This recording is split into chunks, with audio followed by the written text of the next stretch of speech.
Notre pays vient de lancer dans le cadre de France 2030 un ambitieux programme de recherche appelé Ferments du futur. Je vous raconte comment s'intéresser aux bactéries alimentaires va changer nos assiettes. Les infinies perspectives de l'infiniment petit, c'est ici.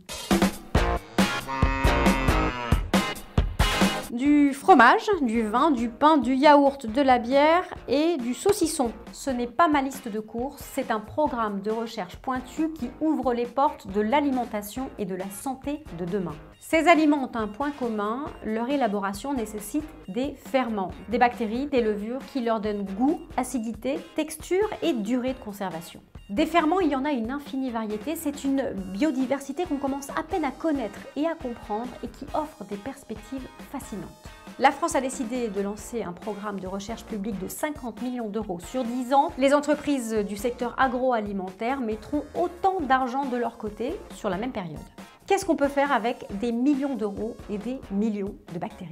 D'abord, on va explorer un paysage fantastique et sans limite. Nous utilisons dans notre alimentation un nombre restreint de ferments. Le but du programme de recherche, c'est d'en découvrir de nouveaux, de les tester, de les cultiver et de voir aussi comment ils mutent ce qu'ils font à vitesse grand V. C'est un vivier sans doute 10 fois, 100 fois plus important que celui des insectes sur la planète. Ensuite, on va essayer de domestiquer les bactéries et les levures pour profiter de leurs propriétés. Seules ou en combinaison, car c'est extraordinaire, les propriétés et les effets des micro-organismes peuvent se conjuguer à l'infini. Je ne vous parle pas là d'OGM, je vous parle de ce qui se passe tout simplement dans un levain de boulangerie. Les applications sont très variées. Certaines bactéries agissent sur le goût ou la texture des aliments. On peut ainsi imaginer des fromages végétaux bien consistants, appétissants. On peut aussi imaginer des produits qui, grâce au goût apporté par les bactéries, ont moins besoin de sucre ou de sel dans leur composition. Il sera aussi possible de rendre plus digestes, plus assimilables des produits laitiers ou des protéines végétales. On peut même imaginer, grâce aux ferments, des aliments qui se conservent mieux pour limiter le gâchis alimentaire.